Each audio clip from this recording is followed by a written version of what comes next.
This has been weeks in the making, ladies and gentlemen. I am finally bringing to you my top 10 best monster trucks of all time. In order to qualify for this, I'm going to be ranking the trucks depending on their historic values, their iconicness, and overall track performance. So without further ado, let's go. Number 10. And to kick off this top 10, we have Carolina Crusher.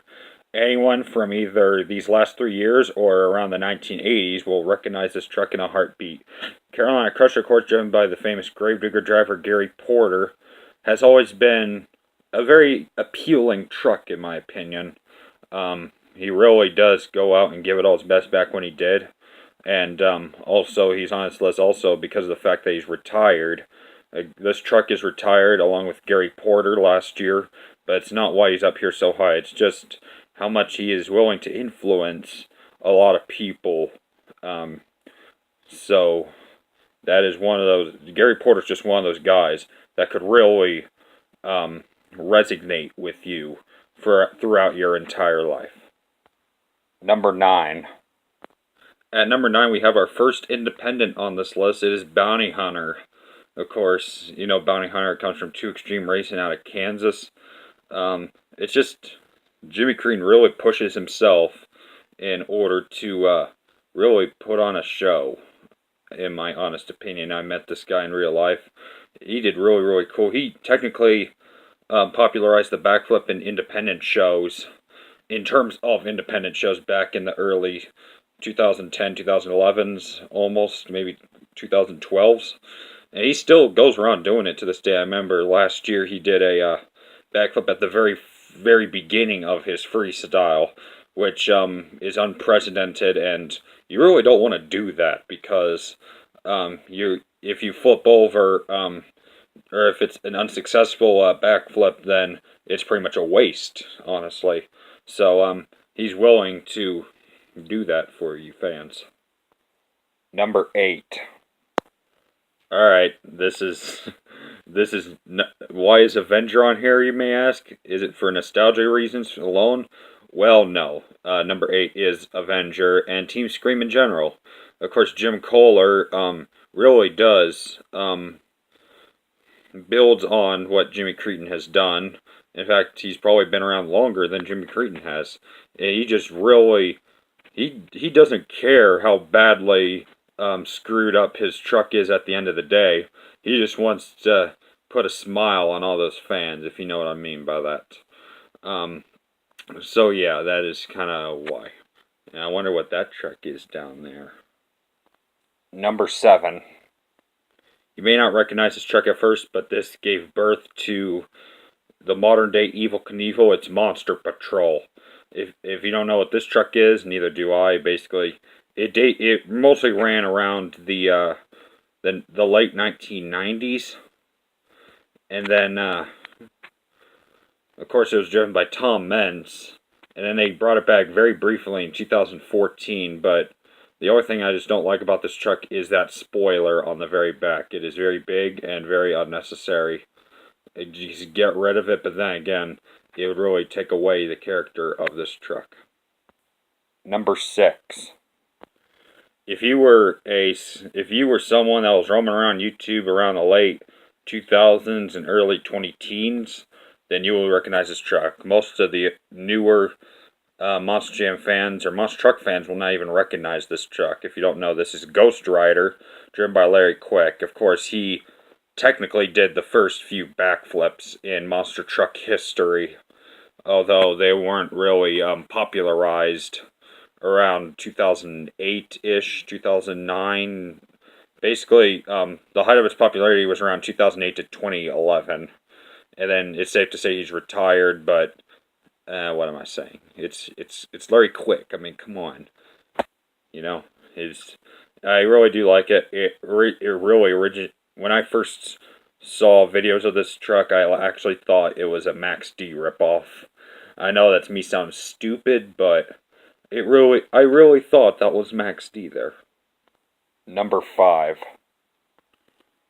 Another truck that was quite predictable on this list, number 5, is the Team Hot Wheels Firestorm. If you don't know, this truck is the first reason that is probably the second reason that it comes in because of historic reasons. At World Finals 18, it did 4 backflips in a single run. The previous year, he did 3 backflips in this run, which is the picture you see right there. He didn't go for 5 backflips because he broke quite early into his run this year, which is a good thing because I just didn't want him to do 5 backflips. I think that's kind of pushing it. But then again, 2 or 3 backflips is also kind of pushing it. So, but that's Scott Buteau now. Also, this truck, it's safe to say it's retired because, of course, the contract ends.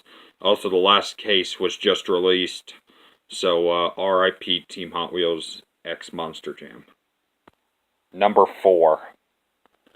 Another truck with a historic background to it is the Mad Scientist, and I think you all know why this truck is up here solely just from the front flip alone.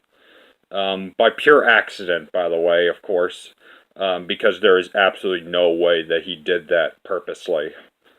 That sounds like some you'd think Tom Meents would be the first one to do it, which he technically did, but at the same time he didn't, because he didn't receive a world record for it. It's a long story.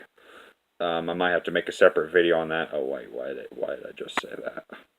Anyway, it's solely up here just for the front flip alone, and not really anything else. Oh yeah, I also forgot to mention before I was just about to edit this, but I just realized that Lee O'Donnell's definitely amped up his game after that front flip, but unfortunately we didn't see him at the kickoff show. So he's probably sidelined, or he's either sidelined or he's just going to be out of the game, or if he's just going to be he's going to be dumped into something unexpected, like maybe Lee O'Donnell's going to probably drive, let's see, what could Lee O'Donnell probably drive? He could probably drive, Gravedigger, because he filled in for Taz in 2007 and won one of those events, but never mind. That's going to make me sound really dumb. Why did I say that? Number 3. If you don't know this truck, then there is something wrong with you. Number 3 is Max D / Maximum Destruction / T-Man / Goldberg / that guy. So yeah, of course, Tom Meents holds almost every single record in monster trucks in general. Holds the most World Finals championships. He holds the most records, honestly, of any monster truck driver, perhaps. He landed the first, he did the first backflip in Monster Jam, but not in score competition. That was an encore in 2009. Nitro Circus did the first backflip. He is not on this list, sadly. He technically did the first front flip, but he wasn't credited for that. And then the week later, he landed the first ever double backflip. He's landed about twice. In my opinion, he's tried it 5 times, which that is not a very good record. But hey, it's Tom Meents. His son Colton described him as being the reincarnation of Evel Knievel. I'd say he's probably Travis Pastrana mixed with Johnny Knoxville, in my opinion. Number 2. You know him. You love him. He was very expected to be this high up on the list. Number 2 is Gravedigger. What? How is Gravedigger not number 1? How is he only number 2? What is it? What, have you lost your mind or something? No, I did this deliberately. Number 2 is Gravedigger because there's one truck that is more iconic than Gravedigger. Of course, we all know the black and green Wrecking Machine technically he kind of popularized the so-called sport called Monster Jam. But honestly, he's just been taken out of proportion, and it just feels rigged every time that Gravedigger wins, which I think they're doing that deliberately, in my opinion. And my only issue with Adam Anderson, I used to be a fan of him back when he drove Taz and Gravedigger Legend, but now I absolutely hate his guts just because he just keeps winning so much. Now, of course, they are not going to unrig the fact that they want Gravedigger to win, because either him or Son of a Digger which I was gonna put him on this list, but since it's technically in the Gravedigger League, never mind. Gravedigger's only number 2. You're not gonna change my opinion, and I won't change yours. I don't know what I'm saying. Just let's move on. And now, for the first time in my series, I will come up. Here are some honorable mentions. Honorable mention number 1, Nitro Circus. Honorable mention number 2, Son of a Digger. Honorable mention number 3, Snakebite. Honorable mention number 4, Medusa. Honorable mention number 5, Bulldozer. And the last honorable mention for this video is Gunslinger/Slinger. Now, with all the honorable mentions out of the way, the number 1 greatest monster truck of all time is Megalodon.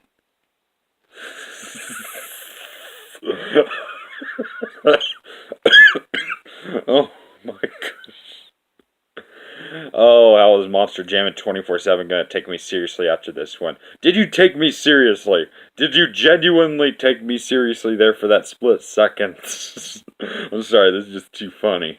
But for real though, the number 1 best monster truck is a truck that does not even compete in Monster Jam is the greatest monster truck of all time. I mean, come on.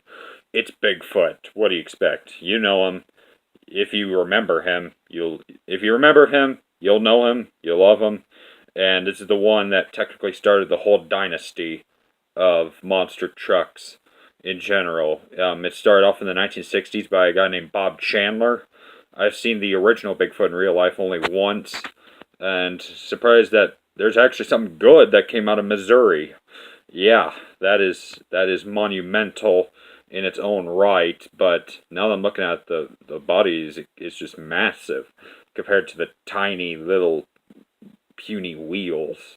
Now, of course, I know they're not the real monster truck wheels, but it's compared to a lot of other Bigfoots, this is kind of probably the smallest that I reckon they ever made there. But you really got to give it credit. It's a truck that almost no one really cares about anymore. And honestly, I prefer the retro look of this Bigfoot. And I mean, Gravedigger, it popularized the monster truck industry. Bigfoot, it created the monster truck industry as we know it today. I mean, without Bigfoot, we wouldn't have Monster Jam, we wouldn't have the USHRA, Monster Truck Throwdown, Monster X Tour, the Outlaw Nationals, all the other Monsters at the Beach. You name them, that they wouldn't have existed without this truck. And you can thank Dan Runte, Bob Chandler, and all those folks behind the Bigfoot name. Now, my question of the day for you is, which top 10 deserves a reboot or another one? Would you want, yet once again, another top 10 ugliest monster trucks? Or another top 15 favorite paint schemes? Or I'll probably make that top 10 instead. Or C, do you want me to just make another random list? I have a few in mind, so leave a comment down below if you want, if I'm willing to take suggestions, if I want to. And I'll see you guys in the next video.